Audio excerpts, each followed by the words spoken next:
Tuh. Saya dari kelompok 3 bersama Mbak Isna ini akan mempresentasikan hasil diskusi kami. Sebelumnya di sini saya moderator dan kelompok kami itu hanya berdua, 2 orang. Jadi yang pemateri itu Mbak Isna ini dulu. Nanti saya bantu-bantu sedikit. Guru memilih dia untuk pembelajaran yang akan dilaksanakannya. 1. Prinsip efektivitas dan efisiensi. 2. Prinsip interaktivitas media pembelajaran. 4. Ketersediaan media pembelajaran. Mas Faisal, menurut Mbak Isna ini dan menurut teman-teman semuanya itu yang lebih harus diutamakan oleh pendidik itu yang mana?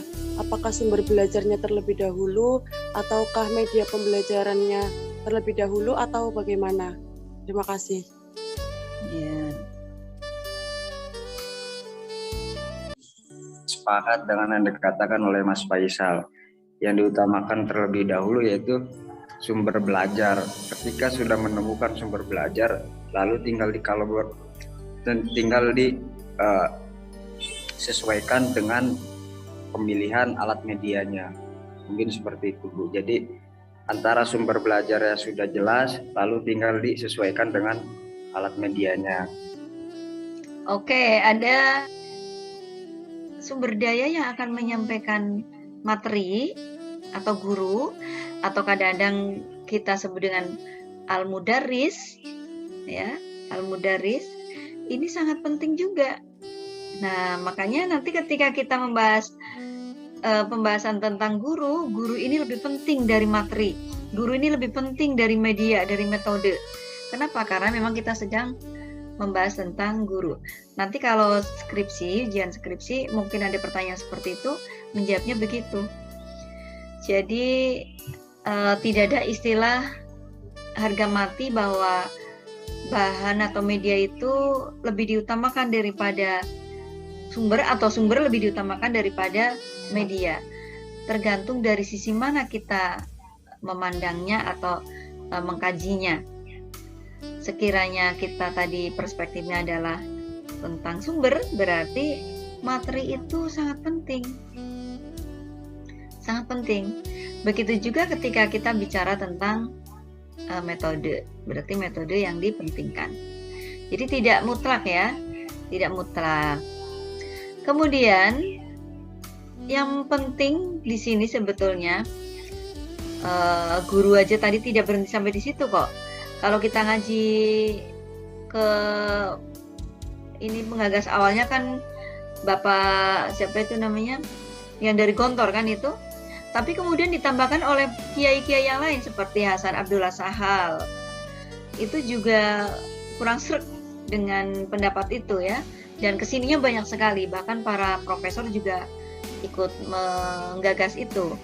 Tidak sepakat kalau dikatakan bahwa at-thariqatu ahammu minal maddah.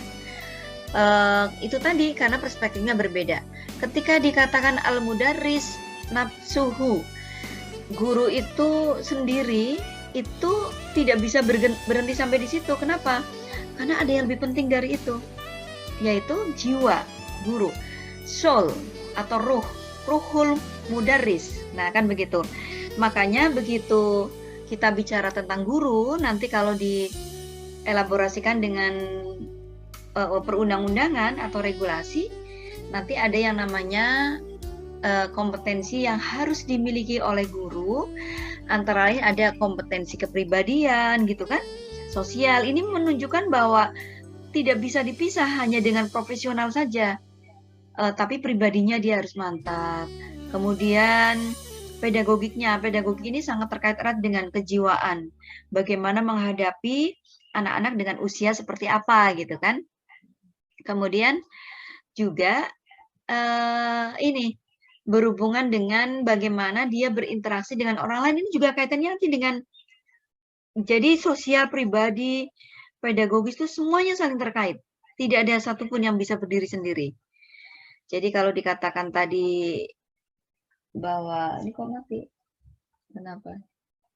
Dikatakan tadi media dulu, sumber dulu, medianya nanti, tidak bisa juga seperti itu ya.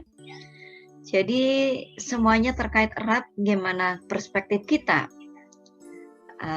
At-thariqatu ahamu minal maddah. Namun al-mudarris jauh lebih penting dari sekedar thariqah.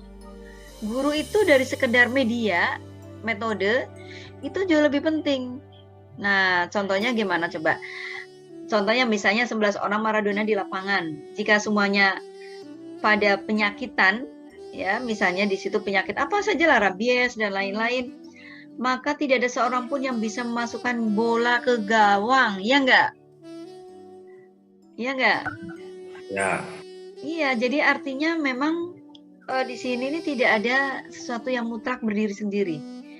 Dan kalau kita teruskan tadi itu tidak sekedar guru yang penting, tapi tadi saya bilang ruhul mudarris, jiwa seorang guru itu yang lebih penting dari keduanya, metode dan guru atau media dan sumber. Ini kalau saya katakan di sini sumbernya adalah guru ya, tapi sumber belajar itu harus dipahami banyak ya, ada karena di Indonesia ini ada pesan-pesan yang sangat kuat terkait dengan agama ya, ada yang namanya moderasi beragama, makanya sumber ini harus mengait ke sana, harus berhubungan ke sana, harus dielaborasikan ke ranah-ranah itu tadi sehingga tidak lagi berbenturan. Oleh karena itu materi dalam hal ini sumber betul-betul harus dianggap sesuatu yang sangat urgen, sangat penting, sehingga tidak boleh istilahnya itu sekenanya gitu ya, sekenanya, tidak multi perspektif, hanya menganggap materi yang digali itu, materi yang diambil itu adalah materi yang paling tepat, karena agama ini, PAI ini terkait erat dengan keyakinan ya, jadi ini yang lebih hati-hati dibanding dengan mata pelajaran yang lain. Inilah di sini kita bisa mengatakan bahwa materi itu jauh lebih penting atau sumber itu jauh lebih penting daripada